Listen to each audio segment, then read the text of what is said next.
Hello and welcome to the Reuters Institute for the Study of Journalism and the Global Journalism Seminar Series. 2 years ago, Chile's citizens took to the streets to demand political reform of a constitution that dates back to Pinochet's military rule. In the subsequent years, we have seen an absolute sea change in politics, in civic society, and in journalism. There's going to be a referendum in the country next year on a new constitution, and next month the country goes to the polls to elect a new president. This is a moment when it's absolutely vital to have an informed citizenry and a proper conversation about the paths ahead. It's also a country that is rethinking its media system and its relationship with journalists. Most protesters in 2019 felt that the media was there at the time to back the establishment and to express the interests of the kind of big economic powers in the country. And that's why I'm so pleased to have Francisca Skoknic with us today. Francisca is an editor and one of the creators of Labot, a journalistic platform that includes a news chatbot, a newsletter, and investigative reporting. She also worked on the Pandora papers that were released in recent weeks, with findings in Chile that are really reverberating throughout the country. The president faces impeachment just before the presidential elections. And again, we're having a conversation about what journalism can do and how it can impact the politics. Francisca, thank you so much for joining us. Thank you very much for the invitation. I'm glad to be here. Really delighted to be here with you. Thank you. So you have a presentation, so I'll hand over to you to do that, and then we'll come back to questions. And if you do have questions, please do put them in the Q&A box below. Wait a second. So, good morning from Santiago, Chile. First of all, I want to introduce you to Labot. She was born 4 years ago. She's also known as Robot Labot, which is his social media handle.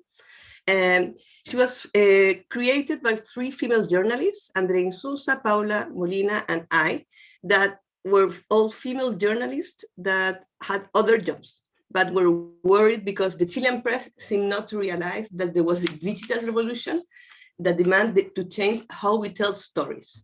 The Chilean press was still living in the 20th century, printing the newspaper as usual. And we feared that without change, the risk was that it disappeared or become irrelevant. So we decided to launch our own project, which had to be 100% digital and focus on where people are, meaning mobile phones. So in 2005, people were here, newspaper were in the middle of the debate, but now we're here, so we have to be there. That was our strategy. So we started to analyze different platforms where we can publish our work, and we decided that news chatbot was very innovative. We love Politibot, his Politibot, a Spanish chatbot. So we contacted one of his creators, Eduardo Suarez, maybe you know him, because now he works at the Reuters Institute. So we asked Eduardo to rent us his platform. And that's how Labot was born. And we had a lot of fun experimenting how to tell stories on a chatbot, which means you have to tell complex issues. We were not talking about light stories. We are talking about elections and statistics and politics and public policy. And we had to use short text and GIFs and emojis. So we had to learn a whole new language that was the language that people were using to communicate to herself using WhatsApp or whatever app you use. So then we wanted to grow and fill the gaps we're not covering. So we applied to grants, built our own platform, and created new projects, including this one, which is a chatbot that teaches you how to do your own fact-checking, and a website regarding human rights violation that's called Documenta. Our more recent project was to work with ICIG on the Pandora papers with the Center of Investigative Reporting in Chile called CIPER. And it has an unexpected and unprecedented consequences. Our president is currently facing an impeachment process and is criminally investigated. But I was invited to talk about another project that is La Voz Constituyente.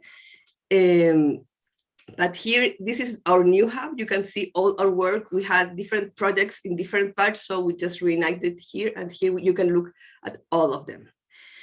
And La Voz Constituyente is a weekly newsletter about how we are writing the new constitution. So first, some context. Chile has a constitution that was written in 1980 during the dictatorship. It was amended several times after the return of democracy in 1990, but changes were very slow, in part because the constitution was designed to avoid changes. It was in its structure. Just to mention an example, we had senators that were picked by the armed force until 2005. And also former presidents were senators for their lifetimes. That's why when the former dictator Augusto Pinochet was detained in London in 1998, he was a senator in Chile, and he argued that he had immunity. So this is our constitution. This is some street art. I collect them. I have a website when I put it, all the political street art. That's the book where the constitution is printed, and you can see now there's a crime scene, it's dying, and we're building a new one. In October 18, 2019, 2 years ago now, there was a social uprising in Chile demanding more equal and fair country, which involved massive protests, a lot of violence, and also human rights violations. The political forces were really worried that the chaos was menacing Chile's stability and institutions. And there was a demand for a new constitution you could see in the streets. So parties from right to left figured out that the new constitution might be the answer to the social discontent. A referendum took place in October 2020, and 80% of the Chileans supported the idea of a new constitution written by a constituent assembly, which in Chile we call Constitutional Convention. So I will refer to it as the convention. And it was a very special one because the voting procedures made this the first constitution in the world written by equal number of men and women. And also it blocked 17 of the 155 seats for indigenous people. The result of the election was surprising. This is from La Tercera, but you can see that they are very different to the representative of other elected bodies. They were young, the average age is 45. 2/3 of them are independent, so political parties are becoming irrelevant in this context.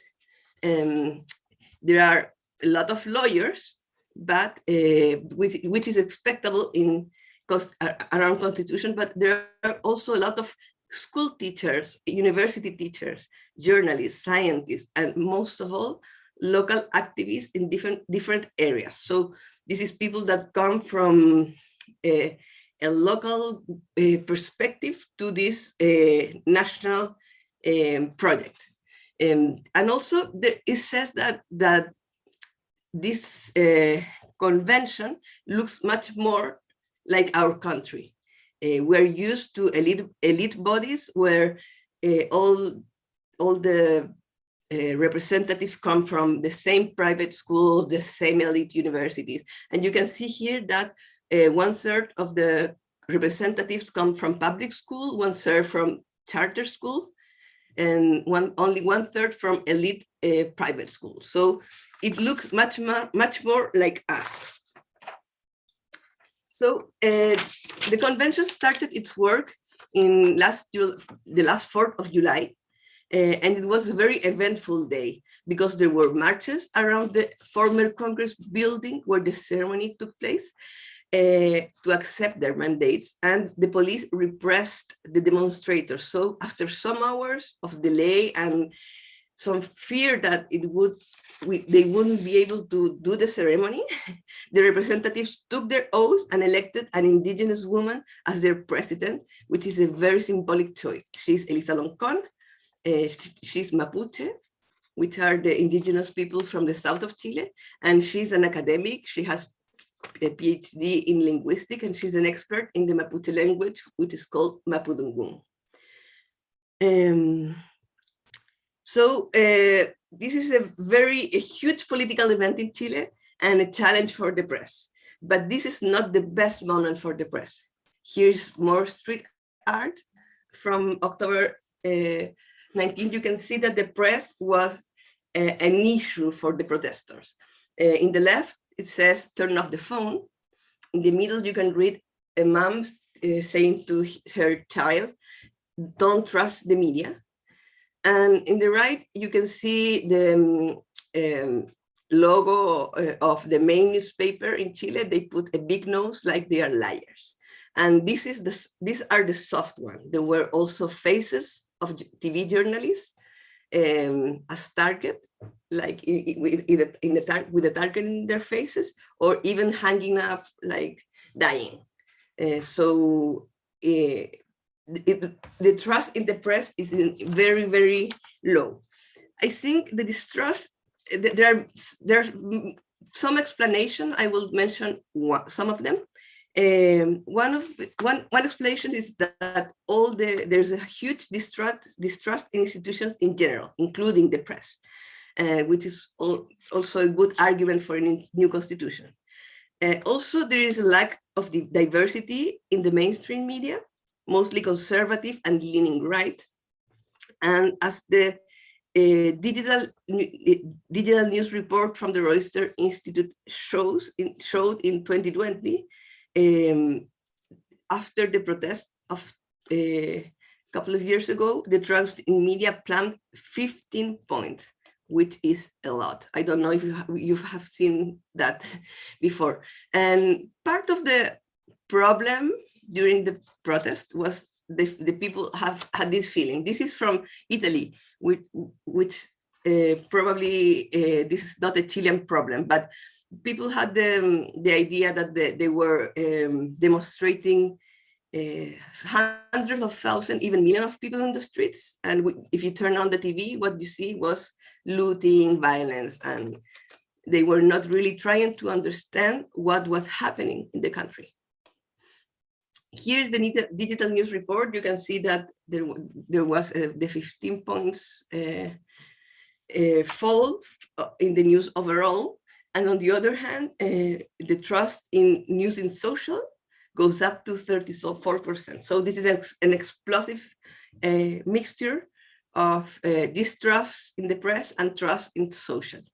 I agree with the interpretation of the report that says that Chilean journalists were seen as aligned with the elite and the political class, and there was resentment about the coverage on TV.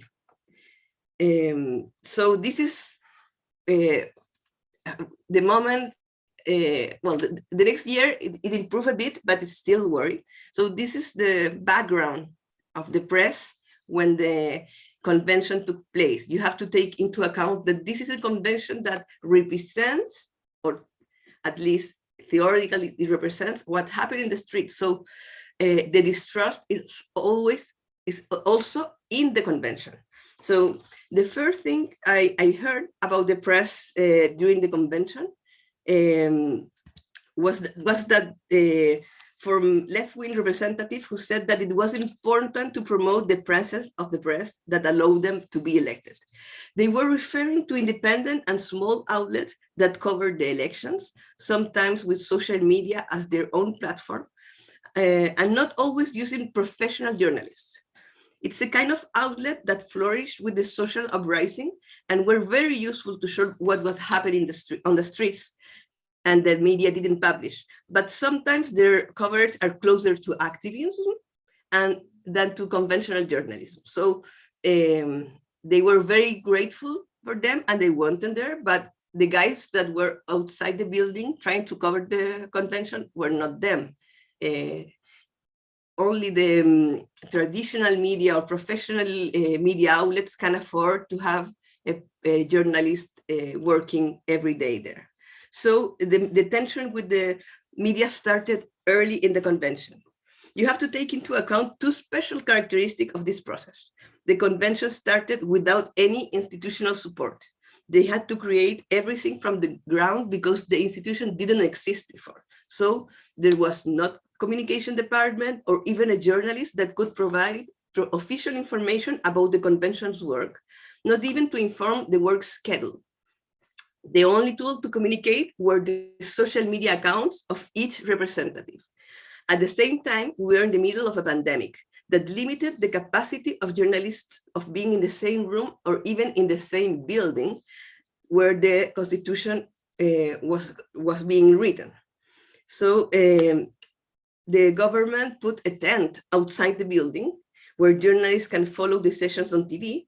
And there is a place where they can put the microphone and camera and representatives talk to them by turn. I think you can see it here. This is the place where the journalists work, but this is the new tent. It used to be much smaller. They changed it this week. And these are some of the, I apologize in advance because probably my translation has very bad grammar, but these are some quotations from representatives and from a very influential journalist about how the work of the journalists should be made in the convention. This was a debate that happened when at one point the journalist has started to ask for better condition of work. And right-wing representatives started to push to open the building for journalists to report. And the reaction of some of the left-wing representatives was that they did not want to be edited by journalists because they were going to distort their message. And it was better if the public just watched the streamed session. We are talking about, one day I calculate that even if I watched the sessions 24 hours a day, it would be impossible. So there are some people, they call it the YouTube committee, that watch the convention every day, but you need someone to highlight what is important, what happened. So the role of the media is really, really important in this process.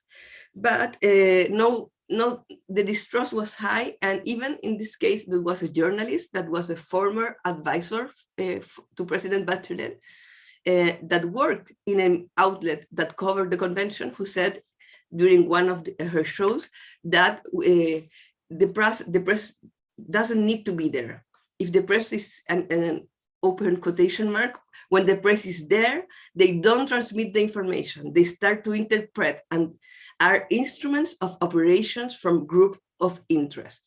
And there were some representatives that they said, we don't want them in here. This is not a show. We don't want the TV, etc.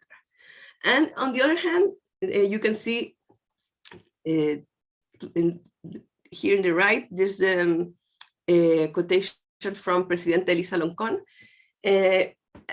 I think she's transmitting something that a lot of representatives share, is that there is a campaign against the convention.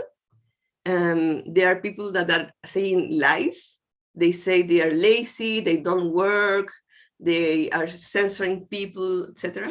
They raise their salaries, that all that is lie, and the press is spreading the message. Okay, that's how they feel it. Fortunately, after that impasse, the board of the convention made an agreement with the press, and now they can enter by turns, but just for making pictures and videos for the TV, and they are still working in their tents. So journalists are most of the time there or talking to the representatives in the gardens of the building. But there is still a strong distrust of the press among many representatives. They feel that the press does not inform about the important debates and only focuses on the problems. There is some truth in this accusation, but part of the problem is due to the behavior of some representatives on social media, because they are making constant accusations to each other and sometimes misinforming about what really took place in the convention, because a part of them don't want the process to succeed. So We all know that controversies are part of the DNA of the press. And if they fight publicly, the press cover it, so it changed the focus from the work. Other controversy have attracted the attention of the press that also focus more on the difference than in the agreements. Also, in Chile, morning shows are very important in shaping public opinion. I don't know if it is like that in other countries. And even though journalists work there and they look like news program, what drives them is entertainment. I think that the public and even the representatives are sometimes confused about those morning shows. They think it's the press, but it's not the press. Here you can see a study made by the company called Conecta Media. In the left, you see this is a statistic about these morning shows, okay? It takes into account 3 months from July to September, and it's a lot. If 56,000 minutes of morning shows, referring to that's the total time of the morning show. And you can see that 56% of the coverage in this morning show was focused on the Rodrigo Rojas case. That was a scandal, it's true. It was a representative that was elected with an agenda about fighting the cancer and how the public system failed to the people. And it was discovered that he had not cancer. So it's true, it was a big issue, but it's not reasonable that in 3 months, 56% of the coverage is that. That's why I mean that they are more focused on scandal and those kinds of things, but people watch it a lot. And on the right, you can see that's news. And you can see that 61% of the coverage of the convention is on digital media. And just in second place is the newspapers. And the leading newspaper, so the one that cover more the convention, is El Mercurio, which is the conservative newspaper. I think that they don't have a lot of readership. We don't have we can trust the numbers, but you can feel it. But they are still very influential among the elite. And they have even a section for the convention. Every week, there are, I don't know, 10 pages about the convention, and the coverage is very, there's a lot of criticism towards the convention, and you can feel they fear what can happen if there is a change in the constitution. So there are other more balanced coverage, like La Tercera newspaper, but El Mercurio is much extensive, I mean. And there's no too many minutes on TV, with the exception of CNN Chile that has even a program about the convention. The other TV channels doesn't cover it much, and don't cover it much. And this is important because after social media, TV is the main source of information for the Chileans. And but I, as an editor of the TV told me once, he said, every time that we say convention on TV, the rating goes down. So the challenge is to inform about the convention and attire the attention of the public without transforming it into a show, to play a public service role. So what do I do about that? I'm not a TV channel, but I was worried too about what will happen with the coverage of the convention, because we see at Labot that if the press is against the convention, that's what we were thinking before. If the press is against the convention, this could fail. So we need good information to be provided to the public, because this will be overwhelming, a lot of information.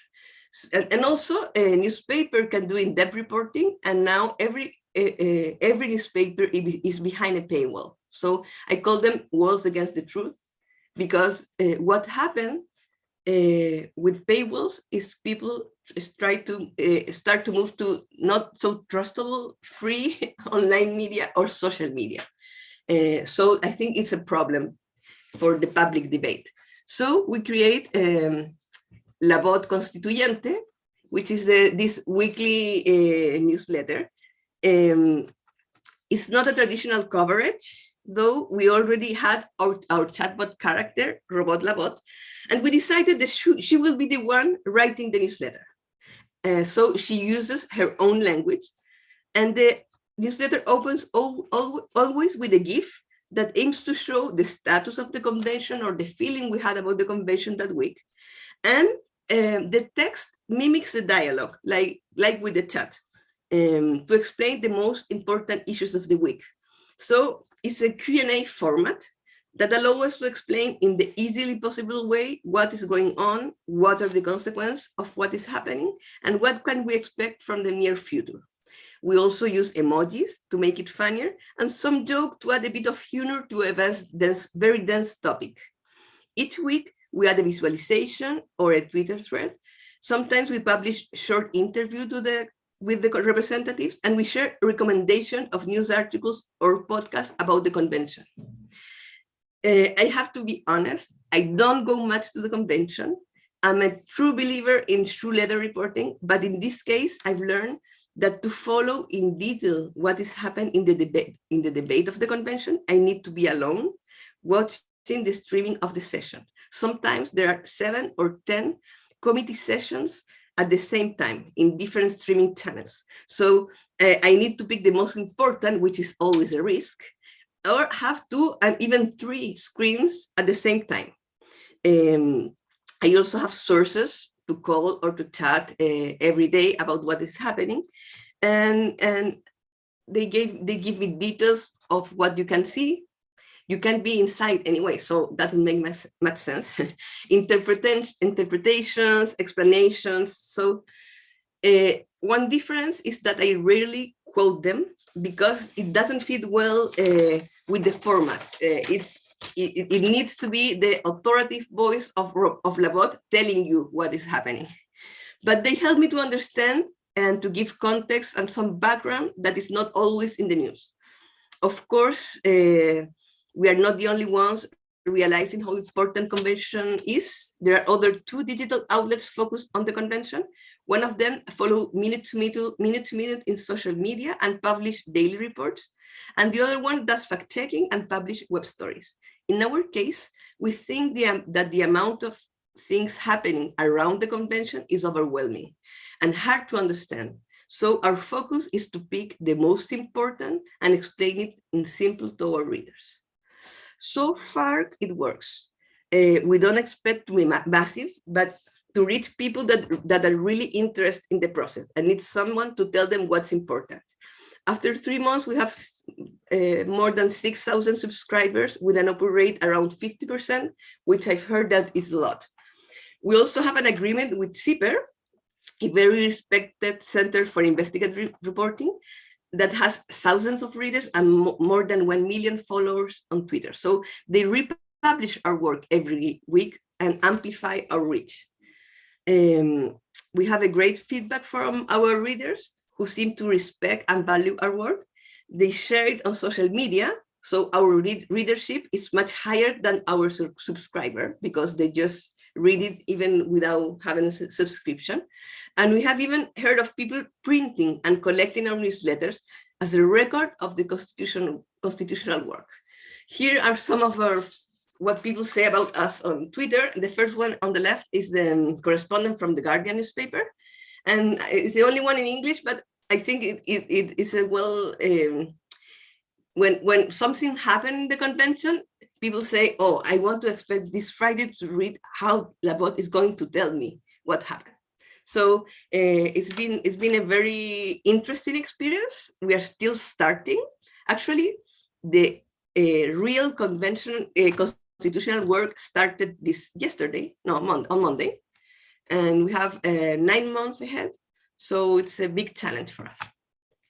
Thank you. Thank you so much, Francisca. That was brilliant. Do you want to stop sharing your screen and then I can? Wait a second. Great. Hi. There is so much to unpick. There. I've got pages and pages of notes and questions flying in. The image of the journalists literally in the tent outside the room where decisions are being made is very, very striking. And the thing that comes across in all of this is that there is very little trust in the media, a great deal of hostility, and yet you've created this product that seems to be trying to navigate this.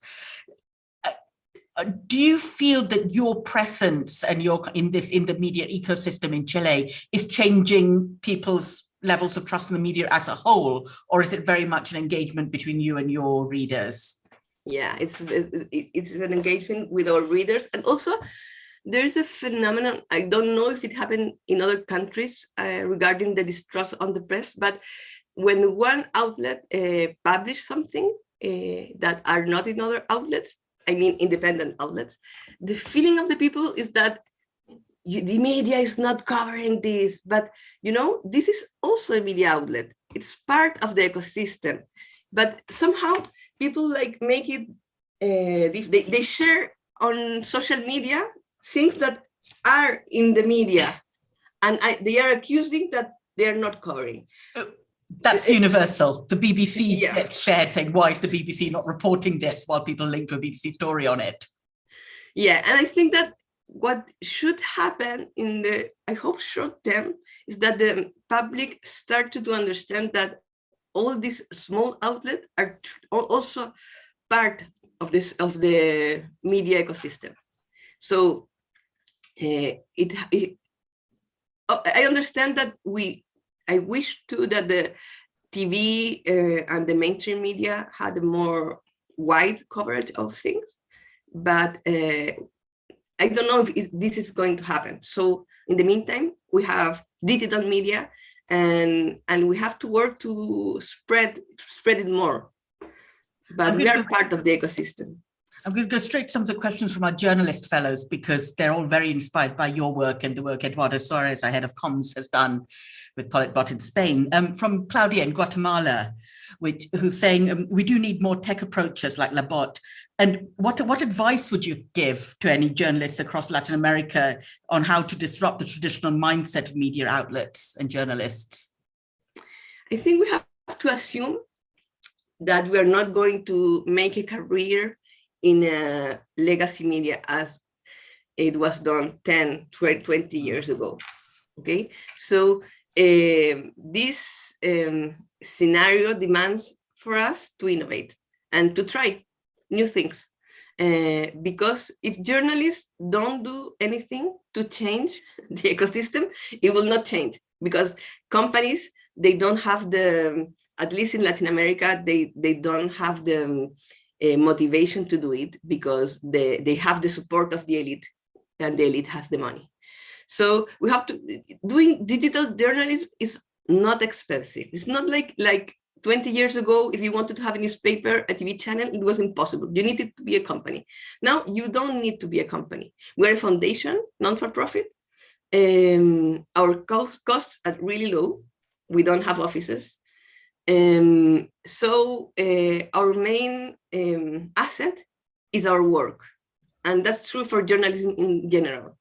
So we can do it. I really think that we can do it, and we should try. And the relationship you have with the convention, how worried are you that this narrative that's arisen inside the room where it happens, that the journalists are a destructive force in this process, really? They're criticizing, they're carping, they're lying. How worried are you that this will kind of become embedded in political life in Chile? To be honest, I think that the biggest menace risk is social media. Mm-hmm. It spread much more than news, and people confuse it sometimes. They heard about they are raising their salaries, which is not true, and they don't know where it heard it. So probably the job of the press should be more actively fight that. Not just inform about what's happening, but stress that this did not happen. And I think we're not doing it, not enough. And yes, I think that the coverage and the social media campaigns against the convention is affecting the way that people see it. Actually, you can see it in the polls. There was a very high expectation about the work of the convention in July, and you can see how it plumbed, and now they are very low, close to other institutions in Chile. But I think they are aware that they have to fight that they have to build the trust with the people. And I hope that the press doesn't become a factor to difficult that work, but fairly cover it, just like we cover, we should cover everything. But also, some representatives, they don't realize that now they are a power. So they also must be covered as that, with it involved investigation about their work, their conflict of interest, etc. So I think we are in an adjustment period, them with the press with them, the people with them, and I hope that we will move to a more like regular relationship, like any other institution, with a fair coverage. Okay, thank you. And how are other kind of establishments in Chile dealing with you, with La Botte in particular? Are they trying to fight the messaging? Do they work with you? Do they not notice you? They don't notice me, no. Okay. But when I talk to other journalists that cover the convention, they are really nice to us. It's nothing against us, because I think what thing is important to me, it's always been it's also to be fair with other outlets. In Chile, there is like this pirate thing that everybody copy to everyone without attribution. And I think I would not be able to do my work without reading all newspaper, all the sites, listen to radio. It helps to build a view of what's happening in general. And I quote them. And even there's a section on the newsletter that shares the better articles of the week. So I feel that they value that, because they feel that I also value their work. I think they are journalists doing a very good job covering the convention. The problem is the overall ecosystem. It's toxic. And that leads very nicely to our next question from Ton in the Netherlands, which is, what can we as journalists do to improve confidence in our profession? How can we kind of improve the quality of debate and reflection? And then where does your inspiration in particular come from? Because your kind of passion is leaping through the screen here. I don't know. I think that there is a part of the problem of the distrust is that journalists they're not able to always to transmit to their editors or owner of the big media the most important thing of their work. I mean, they do a good work, but the companies set the line, you know? So what we can do is, if you can't fight the editorial line of your media and you think your work is important, you have to move and you have to look where to do your job. The future of journalism, I think, is not in companies, is in the journalist's shoulders. And we should be very aware of the importance of our job as actors, as public actors. And we are doing a public service. That's how I see it. So just find a place where you can do a public service. Thank you. And a question from Gideon Sarpong in Ghana about collaborative journalism. So you've worked on the Pandora Papers, and as you said, you're probably one of the smallest, if not the smallest outlet in that network. Would you encourage media organizations to follow this collaborative model to gain a wider readership? And are there pitfalls to this approach? Yeah, it's very challenging because journalists tend to be very competitive. You fight for a scoop to other media outlets. So this work, when you work together with your competition, or with other journalists in other countries. It's not in our DNA. We have to learn to do it. But once you learn to trust, is a very, very interesting process that help you to broaden your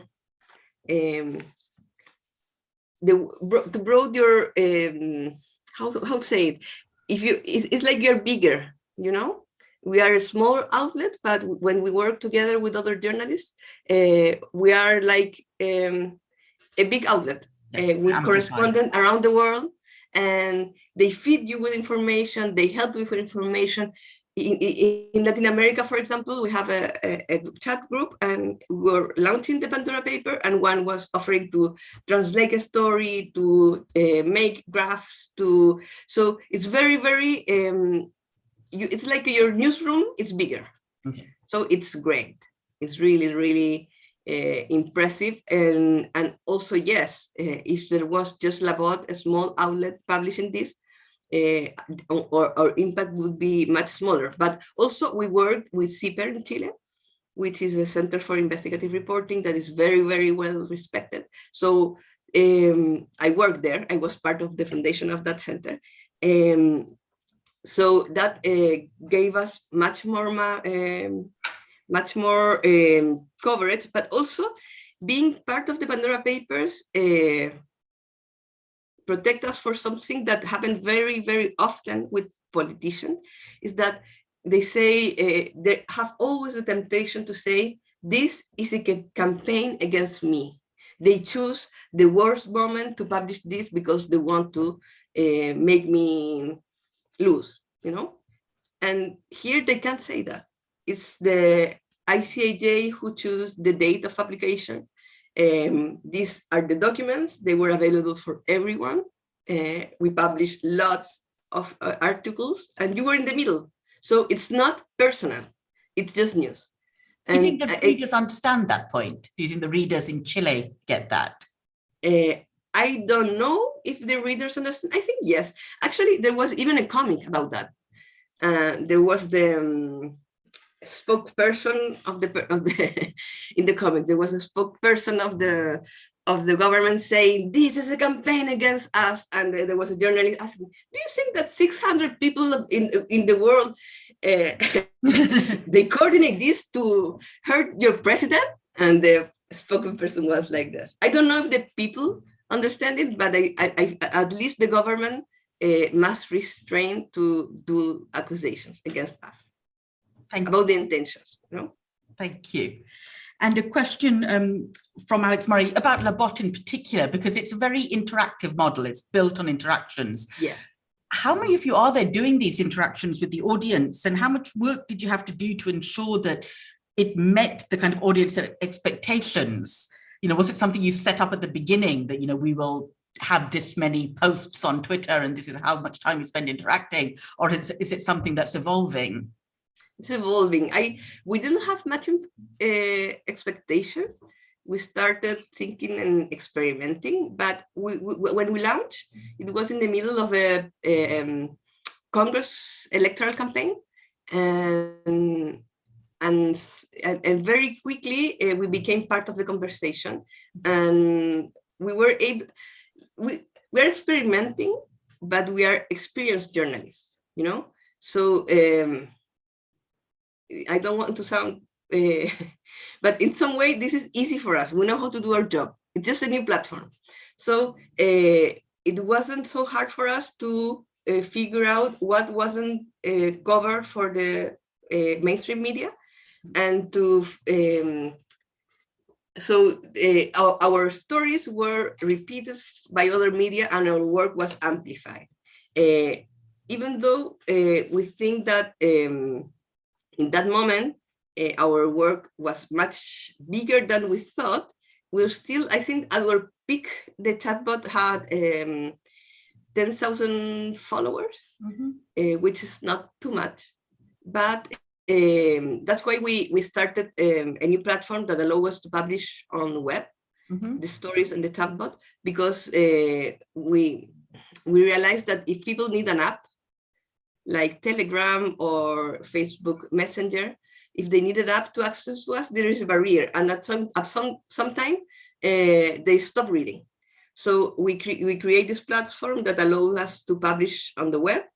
It looks like a chatbot, but it's in a web page, and you can share it on social media. So that allows us to have an impact that sometimes is very, very related to the content. If we have a stories that shakes something, it gets big or not. But it depends on the content of the story. That's really interesting. It's kind of going in the other direction with development, starting on social and an app and going back towards the web. Yeah.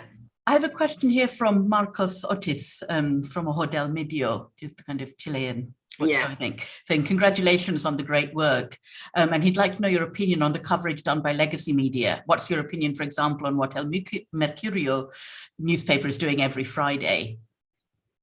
And also, do you think that in the future, when people come back to reading about the convention, they will read about Labotte's work there? Are you focusing only on a weekly coverage, or do you see yourselves as writing history here?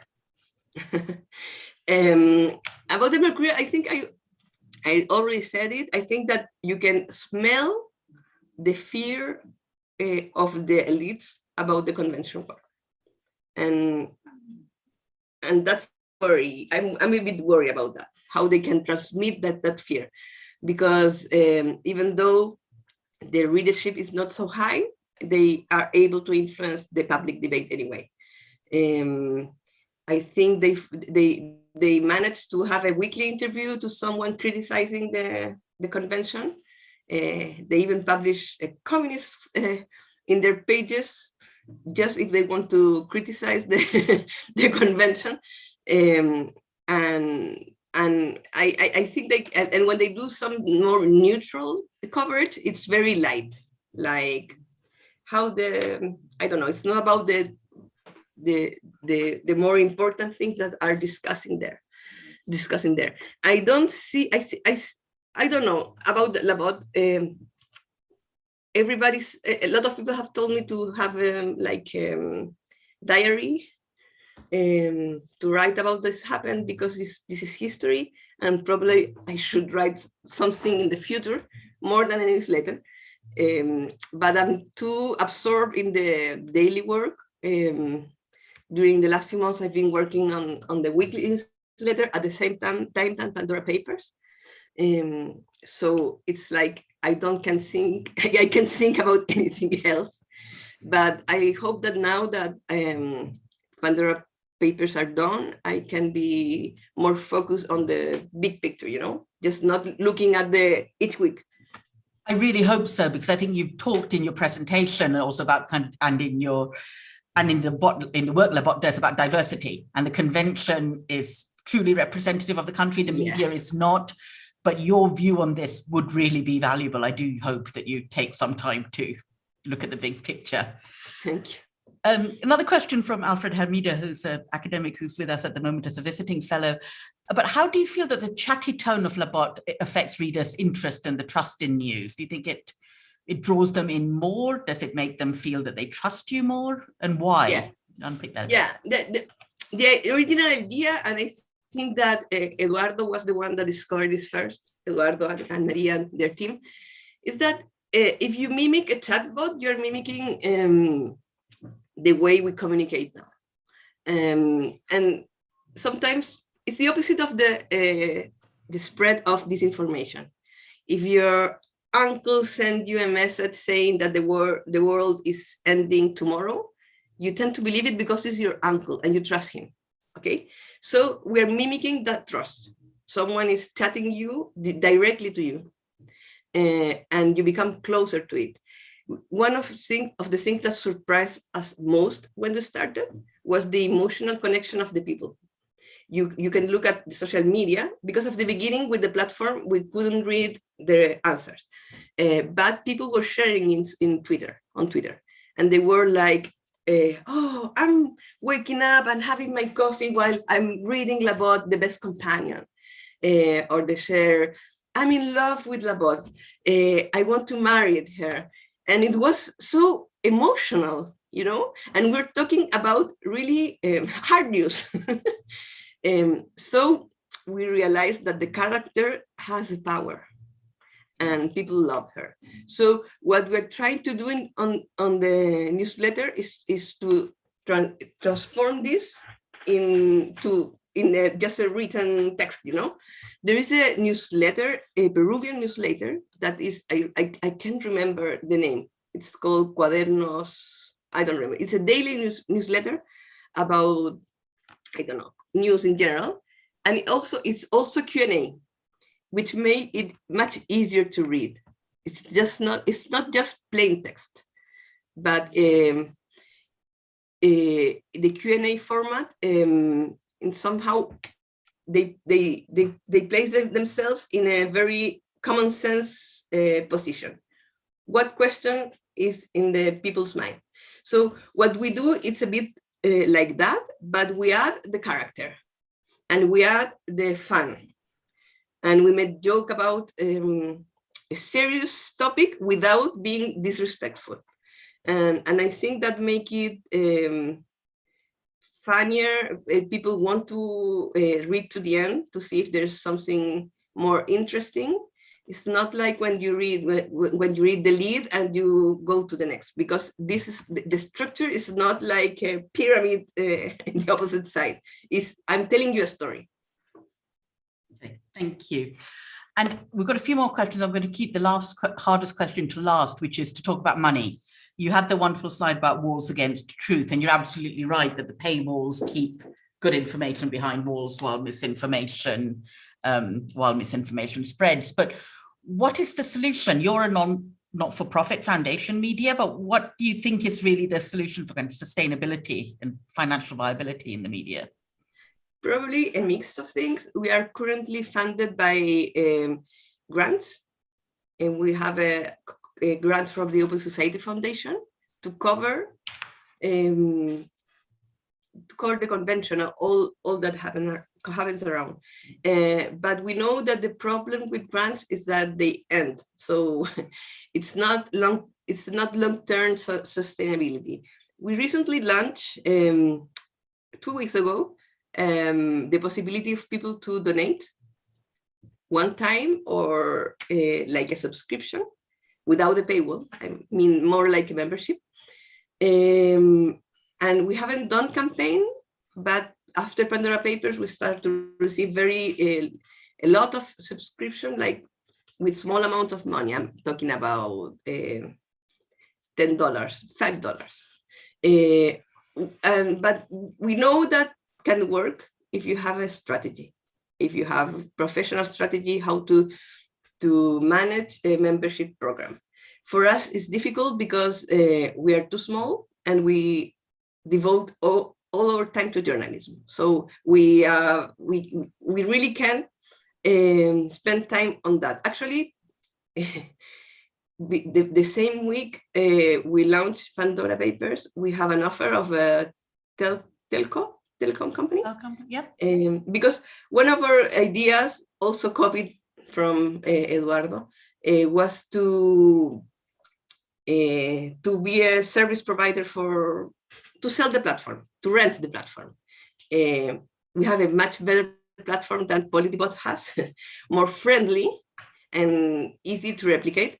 And we already had a client.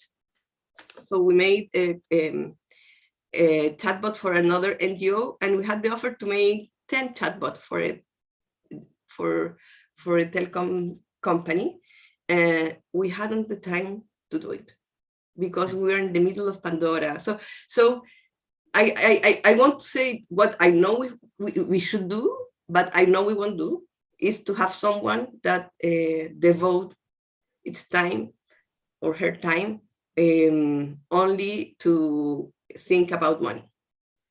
You need some money to pay for this person to start with. Yeah, that's a problem always.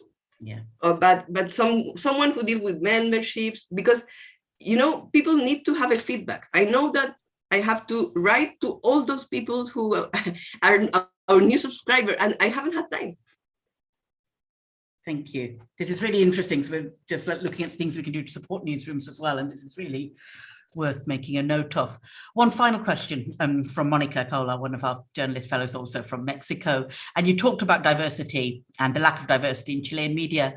Are there any efforts being made to improve diversity in Chile's media, especially in the kind of more traditional media, in the television and the legacy print? You're talking about the content or the people?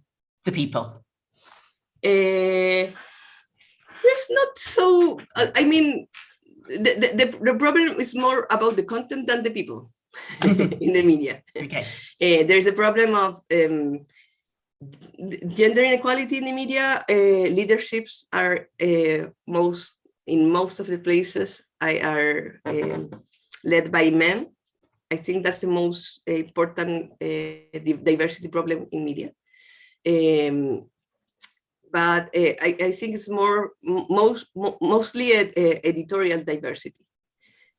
After the dictatorship, all the opposition magazines that covered the dictatorship, they did a lot of investigations. They were very important. They started to close. And what survived, what is called the duopoly, which are two companies. El Mercurio, which I said that no, they had low readership, but they own all the newspapers in the country, local newspapers, I mean. The main newspaper in every city of Chile is owned by them. So yes, I think that the problem of diversity is to have media that really are more like us, like the convention, not news that are not written from the elite point of view, you know? They write about the elite. Of course, the sources, the right-wing sources, the right-wing representatives in the convention are overrepresented in the media. That's clear. It's very clear. They have less than 30%, but much more than 30% of the appearance in the press. So the focus of the press, the traditional press in Chile, is always bottom down, you know, and regular people don't have voices in the media. They just are the people, and it's the elite who's talking. I think that's a problem, a big problem, structural problem in the Chilean press. So this does sound like that you need to solve the problem in the newsrooms first. So you need to have more of those people, more diverse voices reporting on the stories before you can get any kind of meaningful editorial diversity. Yeah, it would be better, but I think that there's diversity. It's something that happens that once you enter to this big media, you become part of a body that has a way to do things. So maybe you are part of the working class, maybe your audience are indigenous, maybe you're a woman, but once there, it's very difficult to have your own voice. You're part of a body. That's brilliant. Thank you. And very last question, I'm finding this fascinating, about gender. You talked about Labot being a very female perspective. Mm-hmm. Can you unpick this a bit more? What does this kind of mean in terms of, do you think it changes people's perceptions of women in society, of the kind of stories they can expect from you? Or was it just to kind of highlight, don't make an assumption that this is a default male setting? It was something that we really think about at the beginning. Yeah. But as we were telling people about the project, 3 women leading a project, it was like, you know, this has to be our the way we communicate, because this is us. We're not like feminists, very conscious of what we're doing, but in the practice we are. So we started when we realized that we had a coverage very, very focused on women issues, which is not what women magazine things are. So we did a lot of stories about how the women get the right to vote, the bias against women, how the parties choose the best men, the best men to candidate, but the women were like a quota. We wrote a lot about that. And also at the beginning, we had a grant from the International Women Media Foundation. that forced us to think about this very constantly, because to justify the grant, it was not enough to be 3 women, but 3 women writing about from a woman perspective. So it's something that we developed by working, that maybe we didn't, at least me, I'm not talking about my colleagues, but I didn't thought about before. Francisca, thank you so much. We're just on the hour. It's been the most amazingly informative, inspiring hour. Thank you so much for talking to us. We've put a link in the chat over how people can support the work of Labot as well. And there have been lots of references to Hamilton, the musical, about being in the room where it happens, seeing the writing of a new constitution, and seeing all the energy and hope that goes into this. So you really are at the forefront of history. Can't wait to see what you do with what unfolds in the coming years as well. Thank you. Thank you very much for the invitation. Thank you very much for your time. Bye. Thank you all for joining.